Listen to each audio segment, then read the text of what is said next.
जय गुरु जी, शुक्राना गुरु जी। जय श्री कृष्ण। ओम नमो भगवते वासुदेवाय नमः। तो आज हम आ गए हैं अध्याय 16, दैवी तथा आसुरी स्वभाव। आप सभी दर्शन कर लीजिए। ये अध्याय 16 है और इसको हम आज पाठ करेंगे। और ये भगवत गीता, श्रीमद् भागवत गीता। तो ये हम शुरू कर रहे हैं। आपने अगर पहले वाले एपिसोड शुरू से नहीं सुने हैं तो एक बार आप उनको ज़रूर सुनिएगा, है ना।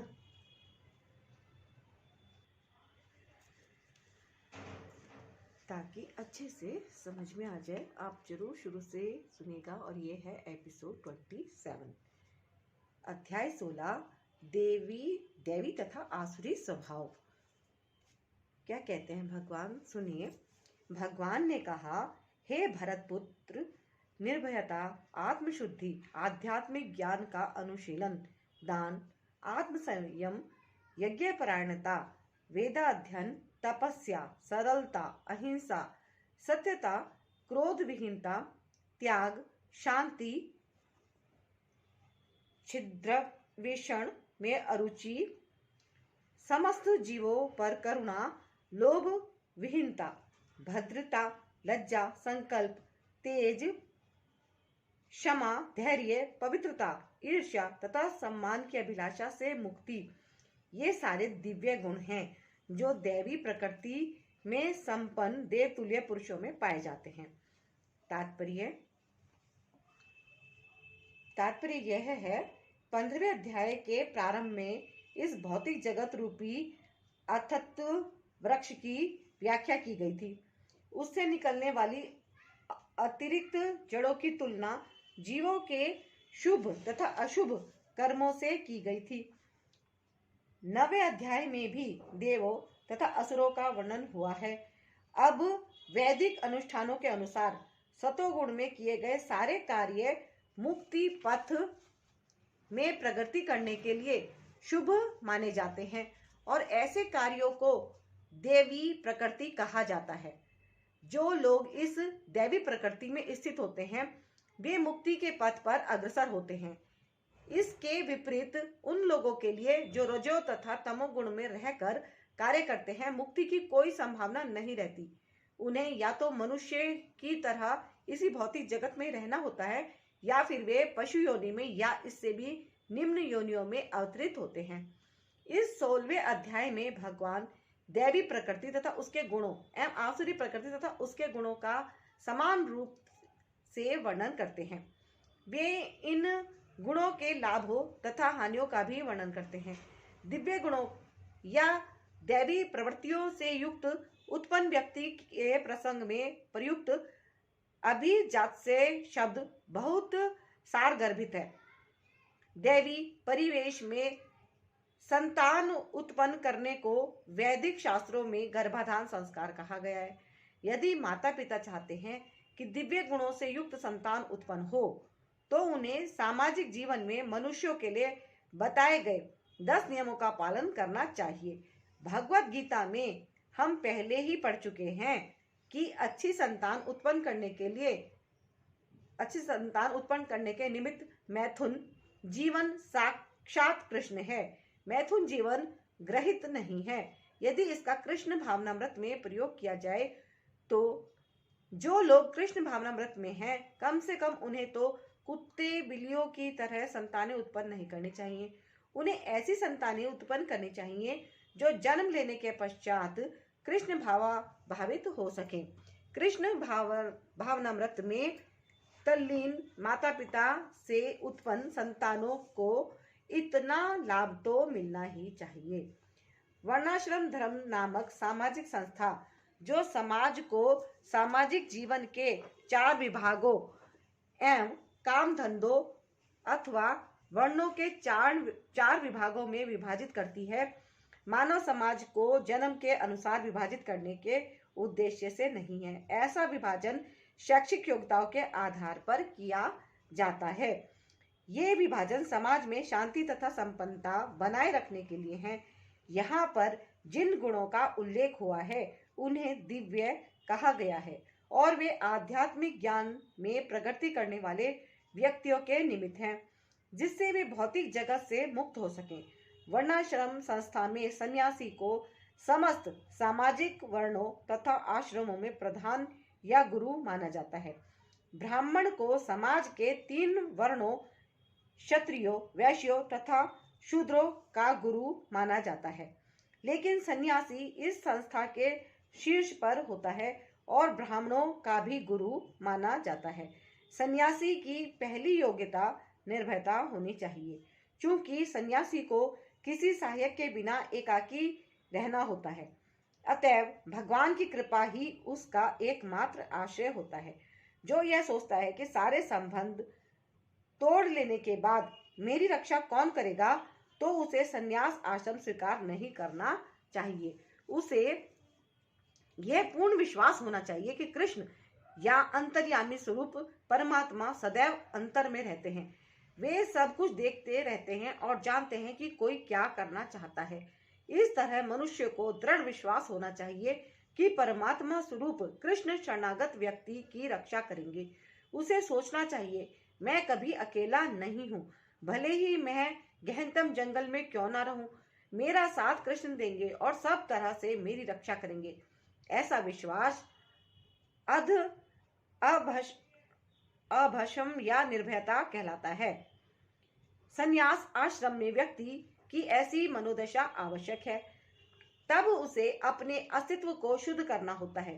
संन्यास आश्रम में पालन किए जाने के लिए अनेक विधि विधान हैं। इनसे सबसे महत्वपूर्ण यह है कि सन्यासी को किसी स्त्री के साथ घनिष्ठ संबंध नहीं रखना चाहिए। उसे एकांत स्थान में स्त्री से बातें करने तक की मनाही है। भगवान चैतन्य आदर्श सन्यासी थे और जब वे पुरी में रह रहे थे तो उनकी भक्तों को उनके पास नमस्कार करने तक के लिए नहीं आने दिया जाता था। उन्हें दूरी से ही प्रणाम करने के लिए आदेश था। यह स्त्री जाति के प्रति घृणा भाव का चिन्ह नहीं था, अपितु सन्यासी पर लगाया गया प्रतिबंध था कि उसे स्त्रियों से निकट संपर्क नहीं रखना चाहिए। मनुष्य को अपने अस्तित्व को शुद्ध बनाने के लिए जीवन की विशेष परिस्थिति स्तर में विधि विधानों का पालन करना होता है। सन्यासी के लिए स्त्रियों के साथ घनिष्ठ संबंध तथा इंद्रिय तृप्ति के लिए धन संग्रह वर्जित है। आदर्श सन्यासी तो स्वयं भगवान चैतन्य थे और उनके जीवन से हमें यह सीख लेनी चाहिए कि वे स्त्रियों के विषय में कितने कठोर थे। यद्यपि वे भगवान के सबसे वंदनीय अवतार माने जाते हैं, क्योंकि वे अधम से अधम बद्ध जीवों को स्वीकार करते थे, लेकिन जहां तक स्त्रियों की संगति का प्रश्न था, वे संन्यास आश्रम के विधि विधानों का कठोरता के साथ पालन करते थे। उनका एक निजी पार्षद छोटा हरिदास अन्य पार्षदों के सहित उनके साथ निरंतर रहा, लेकिन किसी कारणवश उसने एक तरुणी को कामुक दृष्टि से देखा। भगवान चैतन्य इतने कठोर थे कि उन्होंने उसे अपने पार्षदों की संगति से तुरंत बाहर निकाल दिया। भगवान चैतन्य ने कहा, जो सन्यासी या अन्य कोई व्यक्ति प्रकृति के चंगुल से छूटने का इच्छुक है और अपने को आध्यात्मिक प्रकृति तक ऊपर उठाना चाहता है तथा भगवान के पास वापस जाना चाहता है, वह यदि भौतिक संपत्ति तथा स्त्री की और इंद्रिय तृप्ति के लिए देखता है, भले ही वह उनका भोग ना करे, केवल उनकी ओर इच्छा दृष्टि से देखे, तो भी वह इतना ग्रहित है कि उसके लिए श्रेयस्कर होगा कि वह ऐसी अवैध इच्छाएं करने के पूर्व आत्महत्या कर ले। इस तरह शुद्धि की ये विधियां हैं। अगला गुण है ज्ञान योग व्यस्थिति। ज्ञान के अनुशीलन में संलग्न रहना सन्यासी का जीवन गृहस्थों तथा उन सबों को जो आध्यात्मिक उन्नति के वास्तविक जीवन को भूल चुके हैं ज्ञान वितरित करने के लिए होता है। सन्यासी से आशा की जाती है कि वह अपनी जीविका के लिए द्वार द्वार भिक्षाटन करे, लेकिन इसका अर्थ यह नहीं कि वह भिक्षुक है। विनयशीलता भी आध्यात्मिकता में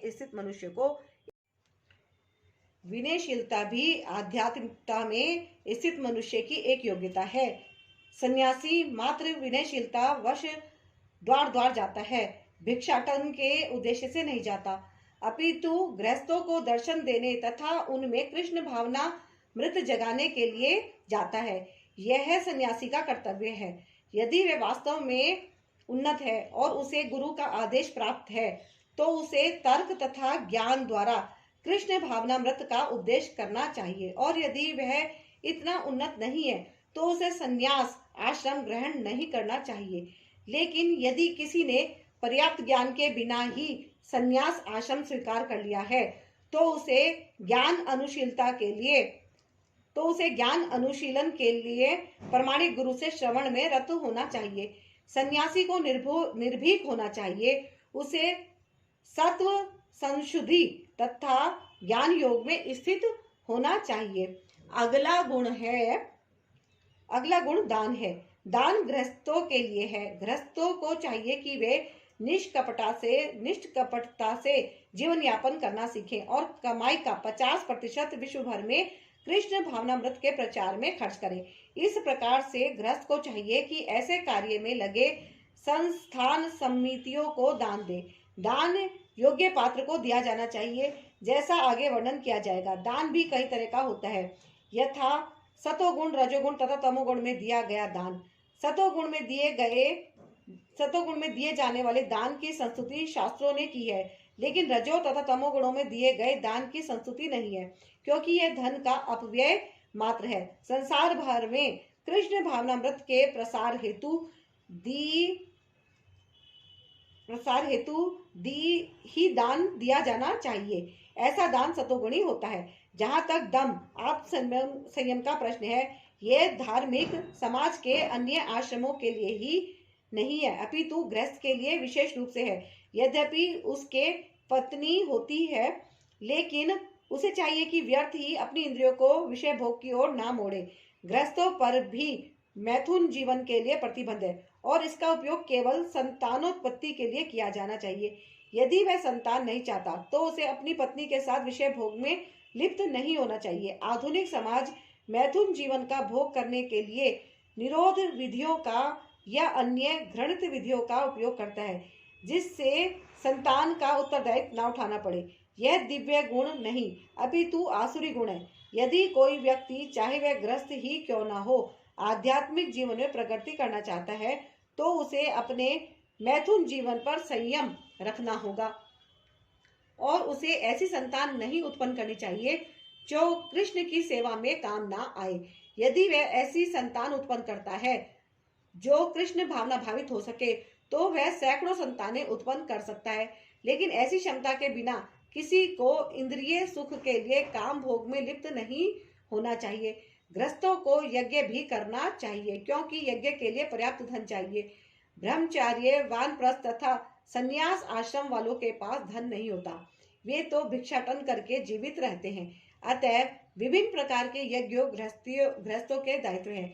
उन्हें चाहिए कि वैदिक साहित्य द्वारा आदिष्ट अग्निहोत्र यज्ञ करें, लेकिन आजकल ऐसे यज्ञ अत्यंत खर्चीले हैं और हर किसी गृहस्थ के लिए इन्हें संपन्न कर पाना कठिन है। इस युग के लिए संस्तुत सर्वश्रेष्ठ यज्ञ है संकीर्तन यज्ञ। यह संकीर्तन यज्ञ हरे कृष्ण कृष्ण कृष्ण हरे हरे, हरे राम राम राम हरे हरे का जप सर्वोत्तम और सबसे कम खर्च वाला यज्ञ है और प्रत्येक व्यक्ति इसे करके लाभ उठा सकता है। अतएव दान, इंद्रिय संयम तथा यज्ञ करना, ये तीनों बातें गृहस्थ के लिए हैं। स्वाध्याय या वेदाध्ययन ब्रह्मचार्य आश्रम या विद्यार्थी जीवन के लिए है। ब्रह्मचारियों का स्त्रियों में किसी प्रकार का संबंध नहीं होना चाहिए। उन्हें ब्रह्मचार्य जीवन बिताना चाहिए और आध्यात्मिक ज्ञान के अनुशीलन हेतु अपना मन वेदों के अध्ययन में लगाना चाहिए। यही स्वाध्याय है। तपस्या वानप्रस्थों के लिए है। तपस्या वानप्रस्थों के लिए है। मनुष्य को जीवन भर गृहस्थ ही नहीं बने रहना चाहिए। उसे स्मरण रखना होगा कि जीवन के 4 विभाग हैं: ब्रह्मचार्य, गृहस्थ, वानप्रस्थ तथा संन्यास। अतएव गृहस्थ रहने के बाद उसे विरक्त हो जाना चाहिए। यदि कोई 100 वर्ष तक जीवित रहता है तो उसे 25 वर्षों तक ब्रह्मचार्य, 25 वर्ष तक गृहस्थ, 25 वर्ष तक वानप्रस्थ तथा 25 वर्ष तक संन्यास का जीवन बिताना चाहिए। ये वैदिक धार्मिक अनुशासन के नियम है। गृहस्थ जीवन से विरक्त होने पर मनुष्य को शरीर, मन तथा वाणी पर संयम बरतना चाहिए। यही तपस्या है। समग्र वर्णाश्रम धर्म समाज ही तपस्या के निमित्त है। तपस्या के बिना किसी को मुक्ति नहीं मिल सकती। इस सिद्धांत की संस्तुति ना तो वैदिक साहित्य में की गई है, ना भगवत गीता में कि जीवन में तपस्या की आवश्यकता नहीं है और कोई कल्पनात्मक चिंतन करता रहे तो सब कुछ ठीक हो जाएगा। ऐसा सिद्धांत तो उन दिखावटी आध्यात्मवादियों द्वारा बनाए जाते हैं जो अधिक से अधिक अनुयायी बनाना चाहते हैं। यदि प्रतिबंध हो, विधि विधान हो तो लोग इस प्रकार आकर्षित ना हो।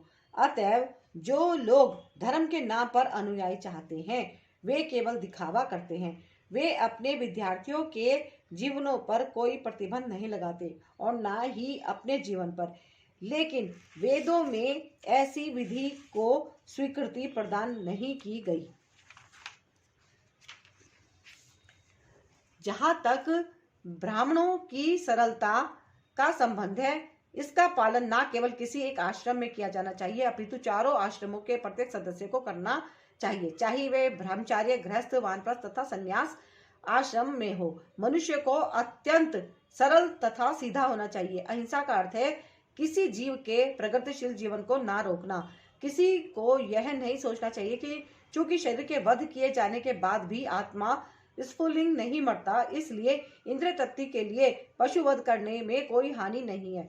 प्रचुर अन्न, फल तथा दूध की पूर्ति होते हुए भी आजकल लोगों में पशुओं का मांस खाने की लत पड़ी हुई है, लेकिन पशुओं के वध की कोई आवश्यकता नहीं है। यह आदेश हर एक के लिए है। जब कोई विकल्प ना रहे तभी पशुवध किया जाए, लेकिन इसकी यज्ञ में बलि की जाए। तो जो भी हो वह मानवता के लिए प्रचुर भोजन हो। तो जो लोग आध्यात्मिक साक्षात्कार में प्रगति करने के इच्छुक हैं उन्हें पशु हिंसा नहीं करनी चाहिए। वास्तविक अहिंसा का अर्थ है कि किसी के प्रगतिशील जीवन को रोका ना जाए। पशु भी अपने विकास काल में एक पशु योनि से दूसरे पशु योनि में देहांतरण करके प्रगति करते हैं। यदि किसी विशेष पशु का वध कर दिया जाता है तो उसकी प्रगति रुक जाती है। यदि कोई पशु किसी शरीर में बहुत दिनों से या वर्षों से रह रहा हो और उसे असमय ही मार दिया जाए तो उसे पुनः उसी जीवन में वापस आकर शेष दिन पूरे करने के बाद ही दूसरी योनि में जाना पड़ता है। अतएव अपने स्वार्थ की तुष्टि के लिए किसी की प्रगति को नहीं रोकना चाहिए। यही अहिंसा है। सत्यम का अर्थ है कि मनुष्य को अपने स्वार्थ के लिए सत्य को तोड़ना मरोड़ना नहीं चाहिए। वैदिक साहित्य में कुछ अंश अत्यंत कठिन है, लेकिन उनका अर्थ किसी प्रामाणिक गुरु से जानना चाहिए। वेदों को समझने की यही विधि है। श्रुति का अर्थ है किसी अधिकारी से सुनना। मनुष्य को चाहिए कि अपने स्वार्थ के लिए कोई विवेचना ना गढ़े। भगवत गीता की अनेक टीकाएं हैं जिसमें मूल पाठ की गलत व्याख्या की गई है। शब्द का वास्तविक भावार्थ प्रस्तुत किया जाना चाहिए और उसे प्रामाणिक गुरु से ही सीखना चाहिए। अक्रोध का अर्थ है क्रोध को रोकना। यदि कोई शुभ बनावे तो भी सहिष्णु बने रहना चाहिए, क्योंकि एक बार क्रोध करने पर सारा शरीर दूषित हो जाता है। क्रोध रजोगुण तथा काम से उत्पन्न होता है। अतएव जो योगी है उसे क्रोध पर नियंत्रण रखना चाहिए। अपैशुनम का अर्थ है कि दूसरों के दोष ना निकाले और व्यर्थ ही उन्हें सही ना करे। निसंदेह चोर को चोर कहना छिद्रान्वेषण नहीं है, लेकिन निष्कपट व्यक्ति को चोर कहना उस व्यक्ति के लिए परम अपराध होगा जो आध्यात्मिक जीवन में प्रगति करना चाहता है। ह्रीम का अर्थ है कि मनुष्य अत्यंत लज्जाशील हो और कोई गृहित कार्य ना करे। अचापलम या संकल्प का अर्थ है कि मनुष्य किसी प्रयास से विचलित या उदास ना हो। किसी प्रयास में भले ही असफलता क्यों न मिले, किंतु मनुष्य को उसके लिए खिन्न नहीं होना चाहिए। उसे धैर्य तथा संकल्प के साथ प्रगति करनी चाहिए। यहाँ पर प्रयुक्त तेजस शब्द क्षत्रियों के निमित्त है। क्षत्रियों को अत्यंत बलशाली होना चाहिए जिससे वे निर्बलों की रक्षा कर सके। उन्हें अहिंसक होने का दिखावा नहीं करना चाहिए। यदि हिंसा की आवश्यकता पड़े तो हिंसा दिखानी चाहिए, लेकिन जो व्यक्ति अपने शत्रु का दमन कर सकता है उसे चाहिए कि कुछ विशेष परिस्थितियों में क्षमा कर दे। वह छोटे अपराधों के लिए क्षमा दान कर सकता है। शौचम का अर्थ है पवित्रता, जो न केवल मन तथा शरीर को ही अपितु व्यवहार में भी हो। यह शौचम का अर्थ है पवित्रता, जो न केवल मन तथा शरीर की हो अपितु व्यवहार में भी हो।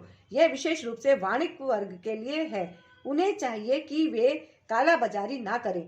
नाती मानिता अर्थात सम्मान की आशा ना करना शूद्रों अर्थात श्रमिक वर्ग के लिए है, जिन्हें वैदिक आदेशों के अनुसार चारों वर्णों में सबसे निम्न माना जाता है। उन्हें वृथा सम्मान या प्रतिष्ठा में फूलना नहीं चाहिए, बल्कि अपनी मर्यादा में बने रहना चाहिए। शूद्रों का कर्तव्य है कि सामाजिक व्यवस्था बनाए रखने के लिए वे उच्च वर्णों का सम्मान करें। यहाँ पर वर्णित 2600 गुण दिव्य हैं।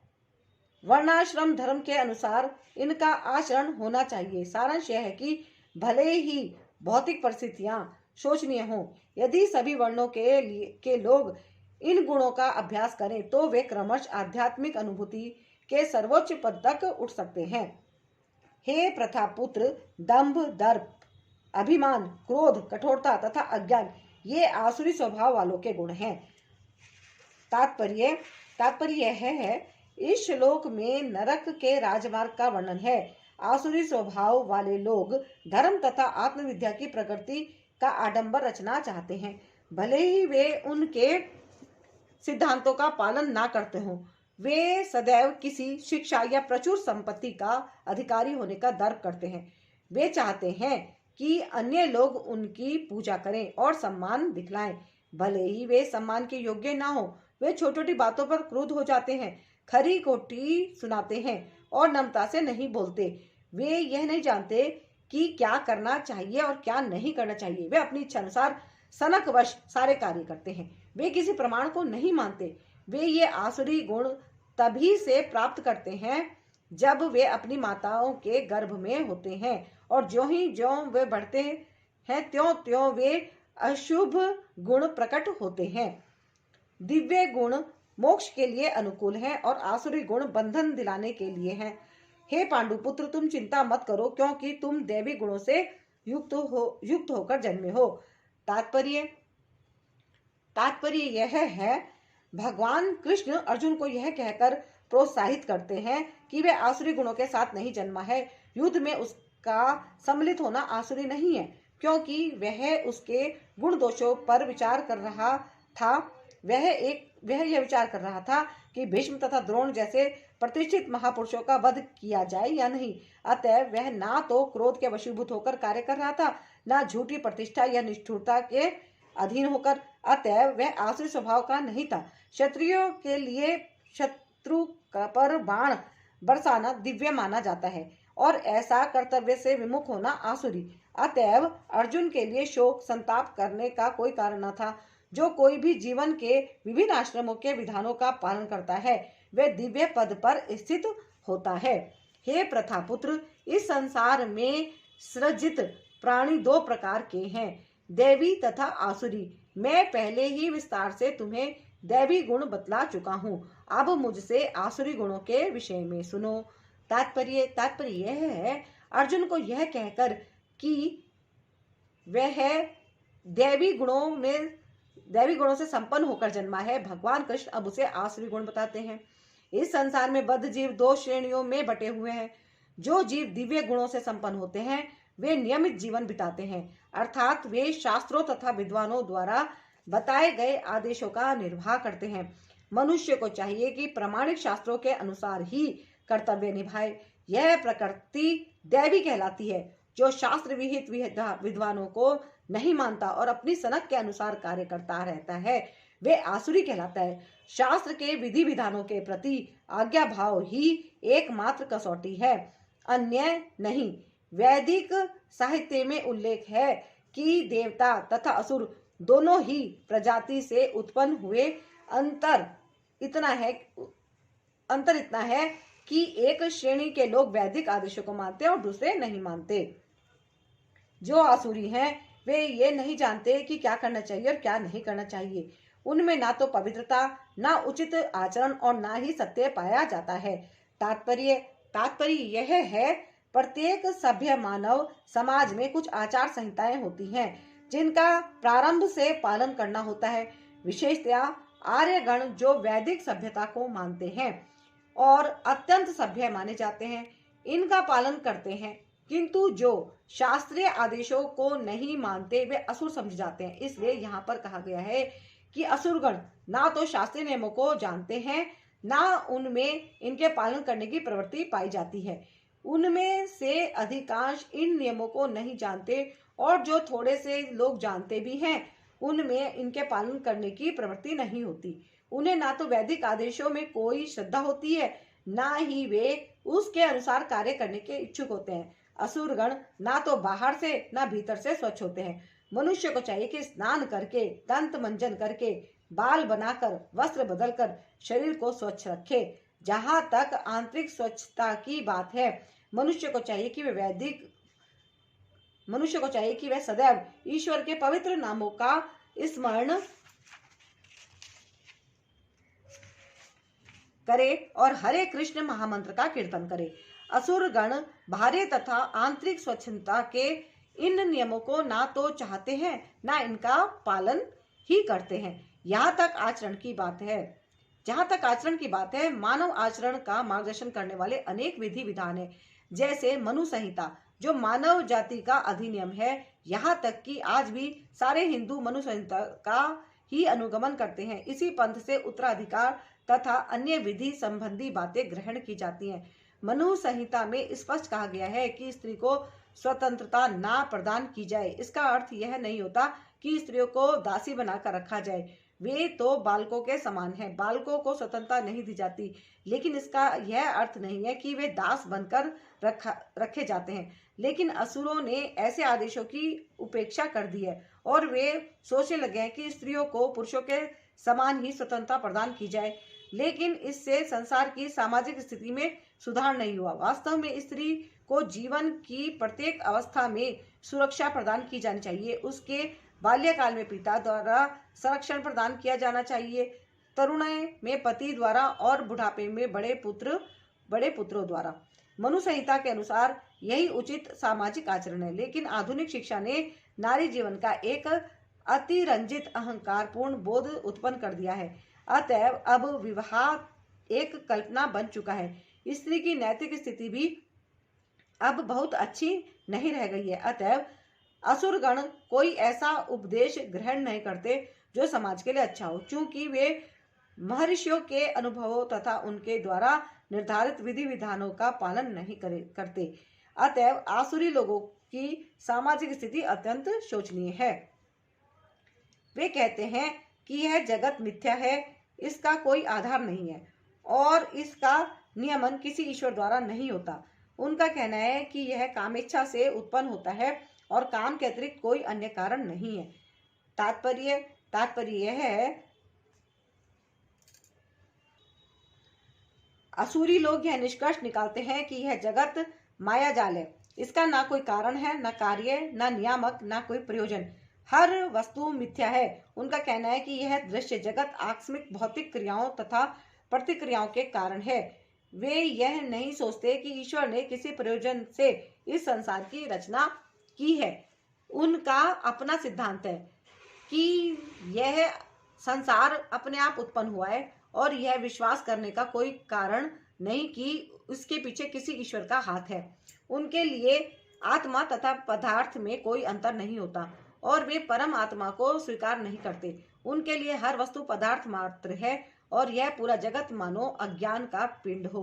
उनके अनुसार प्रत्येक वस्तु शून्य है और जो भी सृष्टि दिखती है वह केवल दृष्टि भ्रम के कारण है। वे इसे सच मान बैठते हैं कि विभिन्नता से पूर्ण यह सारी सृष्टि अज्ञान का प्रदर्शन है। जिस प्रकार स्वप्न में हम ऐसी अनेक वस्तुओं की सृष्टि कर सकते हैं जिनका वास्तव में कोई अस्तित्व नहीं होता। अतएव जब हम जाग जाते हैं तो देखते हैं कि सब कुछ स्वप्न मात्र था। लेकिन वास्तव में यद्यपि असुर यह कहते हैं कि जीवन स्वप्न है, लेकिन वे स्वप्न को भोगने में बड़े कुशल होते हैं।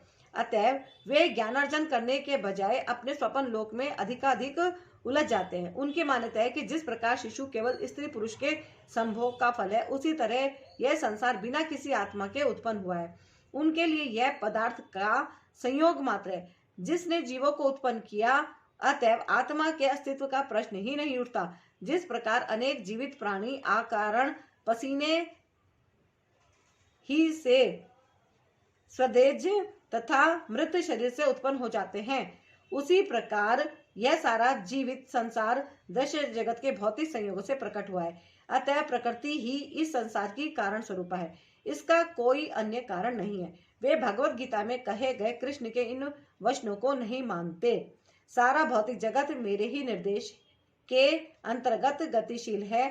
दूसरे शब्दों में असुरों को संसार की सृष्टि के विषय में पूरा ज्ञान नहीं है। प्रत्येक का अपना कोई ना कोई सिद्धांत है। उनके अनुसार शास्त्रों की कोई एक व्याख्या दूसरी व्याख्या के ही समान है, क्योंकि वे शास्त्रीय आदेशों के मानक ज्ञान में विश्वास नहीं करते। ऐसे निष्कर्षों का अनुगमन करते हुए आसुरी लोग, जिन्होंने आत्मज्ञान खो दिया है और जो बुद्धिहीन हैं, ऐसे अनुपयोगी एवं भयावह कार्यों में प्रवृत्त होते हैं, जो संसार का विनाश करने के लिए होता है। अर्थात तात्पर्य यह है, आसुरी लोग ऐसे कार्यों में व्यस्त रहते हैं जिनसे संसार का विनाश हो जाए। भगवान यह कहते हैं कि वे कम बुद्धि वाले हैं। भौतिकवादी, जिन्हें ईश्वर का कोई बोध नहीं होता, सोचते हैं कि वे प्रगति कर रहे हैं, लेकिन भगवत गीता के अनुसार वे बुद्धिहीन तथा समस्त विचारों से शून्य होते हैं। वे इस भौतिक जगत का अधिक से अधिक भोग करने का प्रयत्न करते हैं। अतएव इंद्रिय तृप्ति के लिए वे कुछ न कुछ नया आविष्कार करते रहते हैं।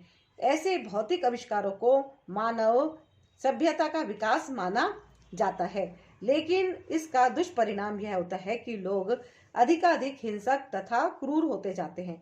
वे पशुओं के प्रति क्रूर हो जाते हैं और अन्य मनुष्यों के प्रति भी। उन्हें इसका कोई ज्ञान नहीं कि एक दूसरे से किस प्रकार व्यवहार किया जाए। आसुरी लोगों में पशु वध अत्यंत प्रधान मान होता है। ऐसे लोग संसार के शत्रु समझे जाते हैं, क्योंकि वे अंततः ऐसा आविष्कार कर लेंगे या कुछ ऐसी सृष्टि कर देंगे जिससे सबका विनाश हो जाए। अप्रत्यक्ष यह श्लोक नाभिकीय अस्त्रों के आविष्कार की पूर्व सूचना देता है, जिसका आज सारे विश्व को गर्व है। किसी भी क्षण युद्ध हो सकता है और वे परमाणु हथियार विनाश लीला उत्पन्न कर सकते हैं। ऐसी वस्तु संसार के विनाश के उद्देश्य से ही उत्पन्न की जाती है और यहाँ पर इसका संकेत किया गया है। ईश्वर के प्रति अविश्वास के कारण ही ऐसे हथियारों का आविष्कार मानव समाज में किया जाता है। वे संसार की शांति तथा संपन्नता के लिए नहीं होते। कभी ना संतुष्ट होने वाले काम का आश्रय लेकर तथा गर्व के मद एवं मिथ्या प्रतिष्ठा में डूबे हुए आसुरी लोग इस तरह मोहग्रस्त होकर सदैव क्षणभंगुर वस्तुओं के द्वारा अपवित्र कर्म का व्रत लिए रहते हैं। तात्पर्य यहाँ पर आसुरी मनोवृत्ति का वर्णन हुआ है। असुरों में काम कभी तृप्त नहीं होता। वे भौतिक भोग के लिए अपनी अतृप्त इच्छाएं बढ़ाते चले जाते हैं।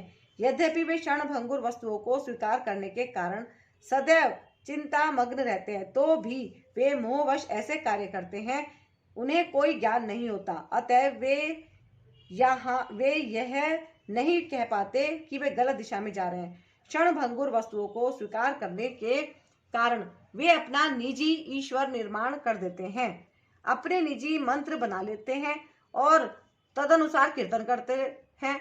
इसका फल यह होता है कि वे दो वस्तुओं की ओर अधिकाधिक आकृष्ट होते हैं, काम भोग तथा संपत्ति संयम।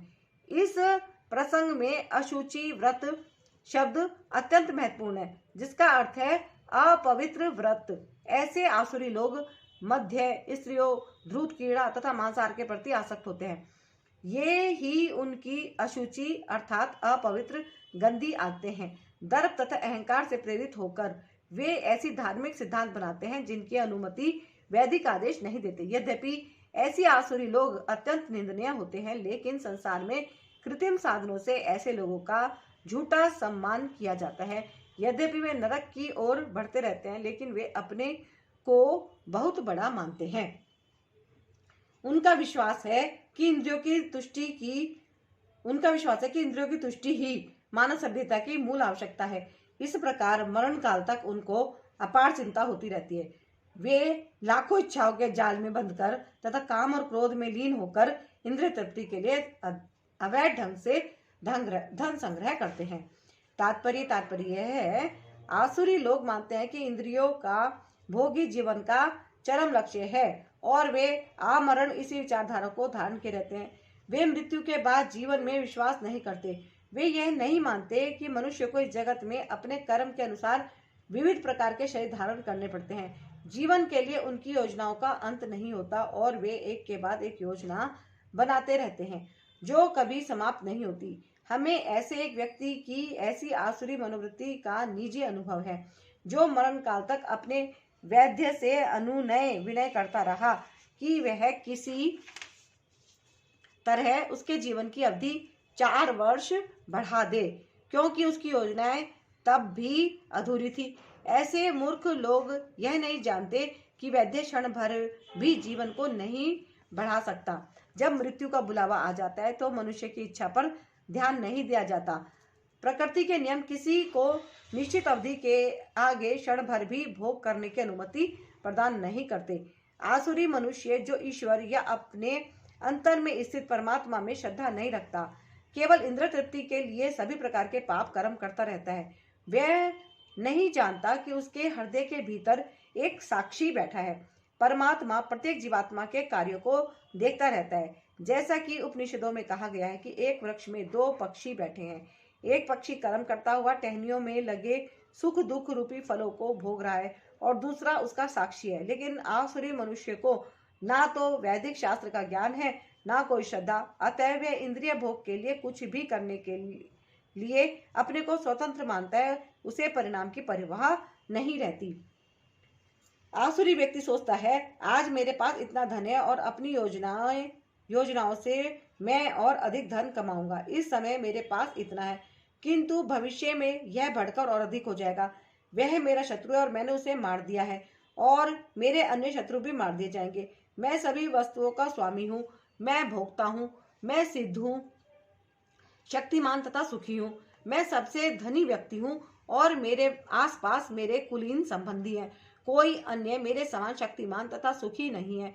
मैं यज्ञ करूंगा, दान दूंगा और इस तरह आनंद मनाऊंगा। इस प्रकार ऐसे व्यक्ति अज्ञानवश मोहग्रस्त होते रहते हैं। इस प्रकार अनेक चिंताओं में उद्विग्न होकर तथा मोहजाल में बंधकर वे इंद्रिय भोग में अत्यधिक आसक्त हो जाते हैं और नरक में गिरते हैं।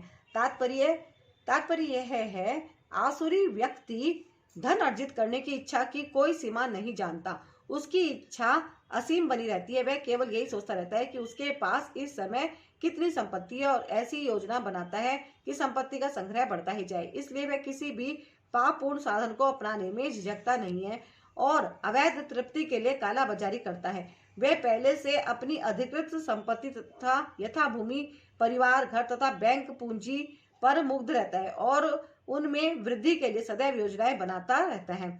उसे अपनी शक्ति पर ही विश्वास रहता है और वह यह नहीं जानता कि उसे जो लाभ हो रहा है वह उसके पूर्व जन्म के पुण्य कर्मों का फल है।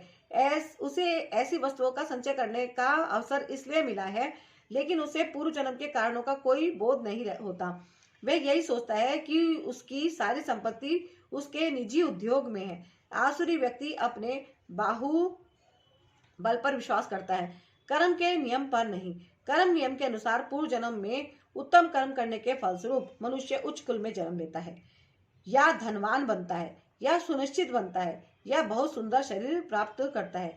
आसुरी व्यक्ति सोचता है कि ये चीजें आकस्मिक है और उसके बाहुबल सामर्थ्य के फलस्वरूप है। उसे विभिन्न प्रकार के लोगों, सुंदरता तथा शिक्षा के पीछे किसी प्रकार की योजना व्यवस्था नहीं प्रतीत होती। ऐसे आसुरी मनुष्य की प्रतियोगिता में जो भी सामने आता है वह उसका शत्रु बन जाता है। ऐसे अनेक आसुरी व्यक्ति होते हैं और इनमें से प्रत्येक अन्यों का शत्रु होता है। यह शत्रुता पहले मनुष्यों के बीच, फिर परिवारों के बीच, तब समाजों में और अंततः राष्ट्रों के बीच बढ़ती जाती है। अतएव विश्व भर में निरंतर संघर्ष, युद्ध तथा शत्रुता बनी हुई है। प्रत्येक आसुरी व्यक्ति सोचता है कि वह अन्य सभी लोगों की बलि करके रह सकता है। सामान्यतया ऐसा व्यक्ति स्वयं को परम ईश्वर मानता है और आसुरी उपदेशक अपने अनुयायियों से कहता है कि तुम लोग ईश्वर को अन्यत्र क्यों ढूंढ रहे हो? तुम स्वयं अपने ईश्वर हो। तुम जो चाहे सो कर सकते हो। ईश्वर पर विश्वास मत करो, ईश्वर को दूर करो, ईश्वर मृत है। यही आसुरी लोगों के उपदेश हैं। यद्यपि आसुरी मनुष्य अन्यों को अपने ही समान या अपने से बढ़कर धनी तथा प्रभावशाली देखता है, तो भी यह सोचता है कि उससे बढ़कर ना तो कोई धनी है और ना प्रभावशाली। जहां तक उच्च लोकों में जाने की बात है, वे यज्ञों को संपन्न करने में विश्वास नहीं करते। वे सोचते हैं कि वे अपनी यज्ञ विधि का निर्माण करेंगे और कोई ऐसी मशीन बना लेंगे जिससे वे किसी भी उच्च लोक तक पहुंच जाएंगे। ऐसे आसुरी व्यक्ति का सर्वश्रेष्ठ उदाहरण रावण था। उसने लोगों के समक्ष ऐसी योजना प्रस्तुत की थी जिसके द्वारा वह एक ऐसी सीढ़ी बनाने वाला था जिससे कोई भी व्यक्ति वेदों में वर्णित यज्ञों को संपन्न किए बिना स्वर्गलोक को जा सकता था। उसी प्रकार से आधुनिक युग के ऐसे ही आसुरी लोग यांत्रिक विधि से उच्चतर लोकों तक पहुंचने का प्रयास कर रहे हैं। वे सब मोह के उदाहरण हैं। परिणाम यह होता है कि बिना जाने हुए वे नरक की ओर बढ़ते जाते हैं। यहाँ पर मोहजाल शब्द अत्यंत सार्थक है। जाल का तात्पर्य है मनुष्य मछली की भांति मोह रूपी जाल में फंसकर उससे निकल नहीं पाता। अपने को श्रेष्ठ मानने वाले तथा सदैव घमंड करने वाले, संपत्ति तथा मिथ्या प्रतिष्ठा से मोहग्रस्त लोग किसी विधि विधान का पालन न करते हुए कभी नाम मात्र के लिए बड़े ही गर्व के साथ यज्ञ करते हैं। तात्पर्य यह है, अपने को सब कुछ मानते हुए किसी प्रमाण या शास्त्र की परवाह न करके आसुरी लोग कभी कभी तथा कथित धार्मिक या याज्ञिक अनुष्ठान करते हैं। चूंकि वे किसी प्रमाण में विश्वास नहीं करते, अतः वे अत्यंत घमंडी होते हैं। थोड़ी सी संपत्ति तथा झूठी प्रतिष्ठा पा लेने के कारण जो मोह भ्रम उत्पन्न होता है, उसी के कारण ऐसा होता है। कभी कभी ऐसे असुर उपदेशक की भूमिका निभाते हैं, लोगों को भ्रांत करते हैं और धार्मिक सुधारक या ईश्वर के अवतारों के रूप में प्रसिद्ध हो जाते हैं। वे यज्ञ करने का दिखावा करते हैं या देवताओं की पूजा करते हैं या अपने निजी ईश्वर की सृष्टि करते हैं। सामान्य लोग उनका प्रचार ईश्वर कहकर करते हैं, उन्हें पूजते हैं, और मूर्ख लोग उन्हें धर्म या आध्यात्मिक ज्ञान के सिद्धांतों में बड़ा चढ़ा मानते हैं। वे सन्यासी का वेश धारण कर लेते हैं और उस वेश में सभी प्रकार का अधर्म करते हैं। वास्तव में इस संसार से विरक्त होने वाले पर उनके प्रतिबंध होते हैं, लेकिन ये असुर इन प्रतिबंधों की परवाह नहीं करते। वे सोचते हैं कि जो भी मार्ग बना लिया जाए वही अपना मार्ग है। उनके समक्ष आदर्श मार्ग जैसी कोई वस्तु नहीं जिस पर चला जाए। यहाँ पर अविधि पूर्वकम शब्द पर बल दिया गया है, जिसका अर्थ है कि विधि विधानों की परवाह न करते हुए ये सारी बातें सदैव अज्ञान तथा मोह के कारण होती हैं। मिथ्या अहंकार, बल, दर्प, काम तथा क्रोध से मोहित होकर आसुरी व्यक्ति अपने शरीर में तथा अन्यों के शरीर में स्थित भगवान से ईर्ष्या और वास्तविक धर्म की निंदा करने लगते हैं। तात्पर्य यह है, आसुरी व्यक्ति भगवान की श्रेष्ठता या विरोधी होने के कारण शास्त्रों में विश्वास करना पसंद नहीं करता। वह शास्त्रों तथा भगवान के अस्तित्व, इन दोनों से ही ईर्ष्या करता है। यह ईर्ष्या उसकी तथा कथित प्रतिष्ठा तथा धन एवं शक्ति के संग्रह से उत्पन्न होती है। वह यह नहीं जानता कि वर्तमान जीवन अगले जीवन की तैयारी है। इसे ना जानते हुए वह वास्तव में अपने प्रति तथा अन्यों के प्रति भी द्वेष करता है। वह अन्य जीवधारियों की तथा स्वयं अपनी हिंसा करता है। वह भगवान के परम नियंत्रण की चिंता नहीं करता, क्योंकि उसे ज्ञान नहीं होता। शास्त्रों तथा भगवान से ईर्ष्या करने के कारण वह ईश्वर के अस्तित्व के विरुद्ध झूठे तर्क प्रस्तुत करता है और शास्त्रीय प्रमाण को अस्वीकार करता है। वह प्रत्येक कार्य में अपने को स्वतंत्र तथा शक्तिमान मानता है। वह सोचता है कि कोई भी शक्ति, बल या संपत्ति में उसकी समता नहीं कर सकता। अतः वह चाहे कि जिस तरह कर्म करे, उसे कोई रोक नहीं सकता। यदि उसका कोई शत्रु उसे इंद्रिय कार्यों में आगे बढ़ने से रोकता है, तो वह उसे अपनी शक्ति से छिन्न भिन्न करने की योजना बनाता है।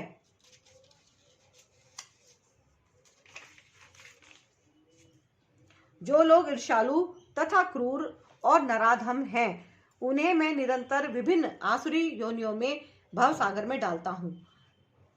तात्पर्य यह है, इस श्लोक में स्पष्ट इंगित हुआ है कि किसी जीव को किसी विशेष शरीर में रखने पर परमेश्वर को विशेष अधिकार प्राप्त है। असुरी लोग भले ही भगवान की श्रेष्ठता को स्वीकार ना करें और वे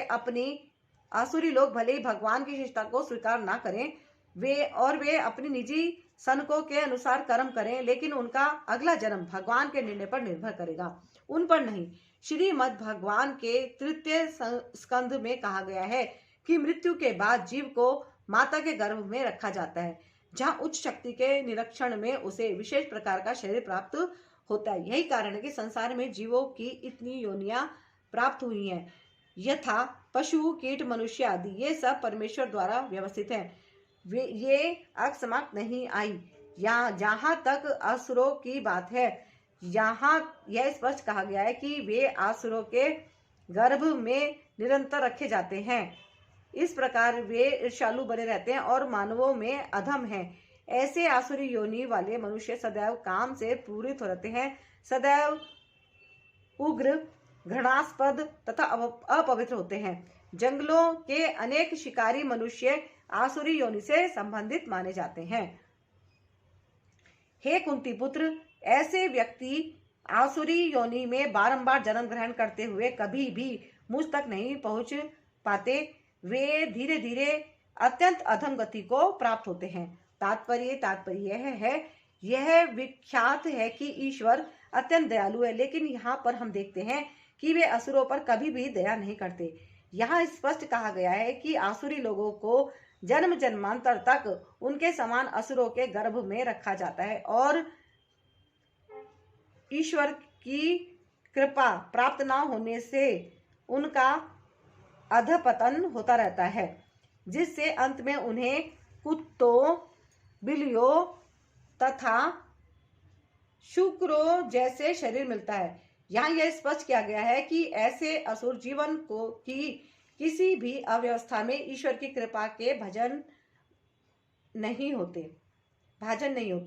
वेदों में भी कहा गया है कि ऐसे व्यक्ति अधपतन होने पर कुकर सुकर बनते हैं। इस प्रसंग में यह तर्क किया जा सकता है कि यदि ईश्वर ऐसे असुरों पर कृपालु नहीं है तो उन्हें सर्व कृपालु क्यों कहा जाता है। इस प्रश्न के उत्तर में कहा जा सकता है कि वेदांत सूत्र से पता चलता है कि परमेश्वर किसी से घृणा नहीं करते। असुरों को निम्नतम अधम योनि में रखना उनकी कृपा की एक अन्य विशेषता है। कभी कभी परमेश्वर असुरों का वध करते हैं, लेकिन यह वध भी उनके लिए कल्याणकारी होता है, क्योंकि वैदिक साहित्य से पता चलता है कि जिस किसी का वध परमेश्वर द्वारा होता है उसको मुक्ति मिल जाती है। इतिहास में ऐसे असुरों के अनेक उदाहरण प्राप्त हैं, यथा रावण, कंस, हिरण्यकशिपु, जिन्हें मारने के लिए भगवान ने विविध अवतार धारण किए। अतएव असुरों पर ईश्वर की कृपा तभी होती है जब वे इतने भाग्यशाली होते हैं कि ईश्वर उनका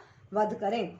इस नरक के 3 द्वार हैं, काम, क्रोध तथा लोभ। प्रत्येक बुद्धिमान व्यक्ति को चाहिए कि इन्हें त्याग दे, क्योंकि इनसे आत्मा का पतन होता है। तात्पर्य, यहाँ पर आसुरी जीवन आरंभ होने का वर्णन हुआ है। मनुष्य अपने काम को तुष्ट करना चाहता है, किंतु जब उसे पूरा नहीं कर पाता तो क्रोध तथा लोभ उत्पन्न होता है। जो बुद्धिमान मनुष्य आसुरी योनि में नहीं गिरना चाहता, उसे चाहिए कि वह इन तीनों शत्रुओं का परित्याग कर दे, क्योंकि वे आत्मा का हनन इस हद तक कर देते हैं कि इस भव बंधन से मुक्ति की संभावना नहीं रह जाती। हे कुंती पुत्र, जो व्यक्ति इन तीनों नरक द्वारों से बच पाता है वह आत्म साक्षात्कार के लिए कल्याणकारी कार्य करता है और इस प्रकार क्रमशः परम गति को प्राप्त होता है। तात्पर्य यह है, मनुष्य को मानव जीवन के 3 शत्रुओं काम, क्रोध, लोभ ये अत्यंत सावधान रहना चाहिए। मनुष्य को मानव जीवन के 3 शत्रुओं काम, क्रोध तथा लोभ से अत्यंत सावधान रहना चाहिए। जो व्यक्ति जितना ही इन तीनों से मुक्त होता है उतना ही उसका जीवन शुद्ध होगा। तब वह वैदिक साहित्य में आदिष्ट विधि विधानों का पालन कर सकता है। इस प्रकार मानव जीवन के विधि विधानों का पालन करते हुए वह अपने आप को धीरे धीरे आत्म साक्षात्कार के पद पर प्रतिष्ठित कर सकता है। यदि वह इतना भाग्यशाली हुआ कि इस अभ्यास से कृष्ण भावना मृत के पद तक उठ सके तो उसकी सफलता निश्चित है। वैदिक साहित्य में कर्म तथा कर्म फल की विधियों का आदेश है, जिससे मनुष्य शुद्धि की अवस्था संस्कार तक पहुंच सके। सारी विधि काम क्रोध तथा लोभ के परित्याग पर आधारित है। इस विधि का ज्ञान प्राप्त करके मनुष्य आत्म साक्षात्कार के उच्च पद तक उठ सकता है और इस आत्म साक्षात्कार की पूर्णता भक्ति में है। भक्ति में बद्ध जीव की मुक्ति निश्चित है। इसलिए वैदिक पद्धति के अनुसार 4 आश्रमों तथा 4 वर्णों का विधान किया गया है। विभिन्न जातियों वर्णों के लिए विभिन्न विधि विधानों की व्यवस्था है। यदि मनुष्य उसका पालन कर पाता है तो वह स्वतः ही आत्म साक्षात्कार के सर्वोच्च पद को प्राप्त कर लेता है। तब उसकी मुक्ति में कोई संदेह नहीं रह जाता। जो शास्त्रों के आदेश की अवहेलना करता है और मनमाने ढंग से कार्य करता है, उसे ना तो सिद्धि, ना सुख, ना ही परम गति की प्राप्ति होती है। अर्थात तात्पर्य यह है, जैसा कि पहले कहा जा चुका है, कि मानव समाज के विभिन्न आश्रमों तथा वर्णों के लिए शास्त्रीय विधि दी गई है। प्रत्येक व्यक्ति को इन विधि विधानों का पालन करना होता है। यदि कोई इनका पालन ना करके काम क्रोध और लोभवश स्वेच्छा से कार्य करता है तो उसे जीवन में कभी सिद्धि प्राप्त नहीं हो सकती। दूसरे शब्दों में, भले ही मनुष्य ये सारी बातें सिद्धांत के रूप में जानता रहे, लेकिन यदि वह उन्हें अपने जीवन में नहीं उतार पाता तो वह अधम जाना जाता है। मनुष्य योनि में जीव से आशा की जाती है कि वह बुद्धिमान बने और सर्वोच्च पद तक जीवन को ले जाने वाले विधानों का पालन करे, किंतु यदि वह इनका पालन नहीं करता तो उसका अधपतन हो जाता है। लेकिन फिर भी जो विधि विधानों तथा नैतिक सिद्धांतों का पालन करता है किंतु अंततोगत्वा परमेश्वर को समझ नहीं पाता तो उसका सारा ज्ञान व्यर्थ जाता है। और यदि वह ईश्वर के अस्तित्व को मान भी ले, किंतु यदि वह भगवान की सेवा नहीं करता तो भी उसके प्रयास निष्फल हो जाते हैं। अतः मनुष्य को चाहिए कि उसे अपने आप को कृष्ण भावनामृत द्वारा भक्ति के पद तक ऊपर ले जाए, तभी वह परम सिद्धावस्था को प्राप्त कर सकता है, अन्यथा नहीं। जो व्यक्ति जानबूझकर नियमों का अतिक्रमण करता है वह काम के वश में होकर कर्म करता है। वह जानता है कि ऐसा करना माना जाता है, लेकिन फिर भी वह ऐसा करता है। इसी को स्वेच्छाचार कहते हैं। यह जानते हुए भी कि अमुक काम करना चाहिए, फिर भी वह उसे नहीं करता, इसलिए उसे स्वेच्छाचारी कहा जाता है। ऐसे व्यक्ति अवश्य ही भगवान द्वारा दंडित होते हैं। ऐसे व्यक्तियों को मनुष्य जीवन की सिद्धि प्राप्त नहीं हो पाती। मनुष्य जीवन तो अपने आप को शुद्ध बनाने के लिए है, किंतु जो व्यक्ति विधि विधानों का पालन नहीं करता वह अपने को ना तो शुद्ध बना सकता है, ना ही वास्तविक सुख प्राप्त कर सकता है। अतएव मनुष्य को यह जानना चाहिए कि शास्त्रों के विधान के अनुसार क्या कर्तव्य और क्या अकर्तव्य। जो ऐसे विधि विधानों को जानकर कर्म करना चाहिए, उसे ऐसे विधि विधानों को जानकर कर्म करना चाहिए जिससे वह क्रमश ऊपर उठ सके। तात्पर्य यह है, जैसा कि 15वें अध्याय में कहा जा चुका है, वेदों के सारे विधि विधान कृष्ण को जानने के लिए हैं। यदि कोई भगवत गीता से कृष्ण को जान लेता है और भक्ति में प्रवृत्त होकर कृष्ण भावनामृत को प्राप्त होता है तो वह वैदिक साहित्य द्वारा प्रदत्त ज्ञान की चरम सिद्धि तक पहुंच जाता है। भगवान चैतन्य महाप्रभु ने इस विधि को अत्यंत सरल बनाया। उन्होंने लोगों से केवल हरे कृष्ण महामंत्र जपने तथा भगवान की भक्ति में प्रवृत्त होने और अर्चा विग्रह को अर्पित भोग का उच्छिष्ट खाने के लिए कहा। जो व्यक्ति इन भक्ति कार्यों में संलग्न रहता है उसे वैदिक साहित्य से अवगत और सार तत्व को प्राप्त हुआ माना जाता है। निसंदेह उन सामान्य व्यक्तियों के लिए जो कृष्ण भावना भावित नहीं है या भक्ति में प्रवृत्त नहीं है करणीय तथा अकरणीय कर्म का निर्णय वेदों के पालन के अनुसार किया जाना चाहिए। मनुष्य को तर्क किए बिना तदनुसार कर्म करना चाहिए। इसी को शास्त्र के नियमों का पालन करना कहा जाता है। शास्त्रों में वे 4 मुख्य दोष नहीं पाए जाते जो बद्ध जीव में होते हैं। ये हैं अपूर्ण इंद्रिया, कपटता, त्रुटि करना तथा मोहग्रस्त होना। इन 4 दोषों के कारण बद्ध जीव विधि विधान बनाने के लिए अयोग्य होता है। अतः विधि विधान जिनका उल्लेख शास्त्र में होता है, जो इन दोषों से परे होते हैं, सभी बड़े बड़े महात्माओं, आचार्यों तथा महापुरुषों द्वारा बिना किसी परिवर्तन के स्वीकार कर लिए जाते हैं। भारत में अत्यधिक विद्या के कई दल हैं, जिन्हें प्राय 2 श्रेणियों में रखा जाता है, निराकारवादी तथा सकारवादी। दोनों ही दल वेदों के नियमों के अनुसार अपना जीवन बिताते हैं।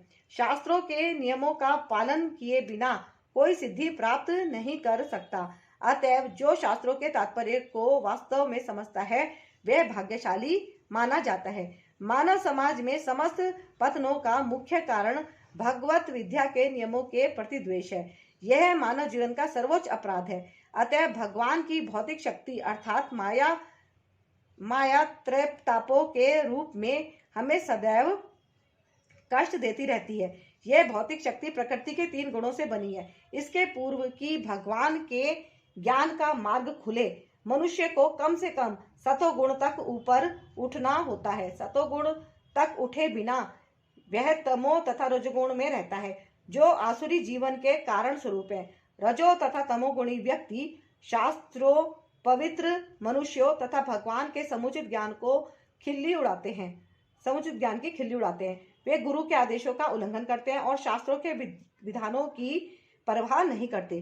वे चूंकि वे भक्ति की महिमा का श्रवण करके भी उसके प्रति आकृष्ट नहीं होते। इस प्रकार वे अपनी उन्नति का अपना निजी मार्ग बनाते हैं। मानव समाज के ये ही कतिपय दोष है जिनके कारण आसुरी जीवन बिताना पड़ता है। किंतु यदि उपयुक्त तथा प्रामाणिक गुरु का मार्गदर्शन प्राप्त हो जाता है, तो उसका जीवन सफल हो जाता है, क्योंकि गुरु उच्च पद की ओर उन्नति का मार्ग दिखा सकता है। इस प्रकार श्रीमद् भगवद गीता के 16वें अध्याय दैवी तथा आसुरी स्वभाव का भक्ति वेदांत तात्पर्य पूर्ण हुआ। तो ये हमारा 16वां अध्याय समाप्त हुआ।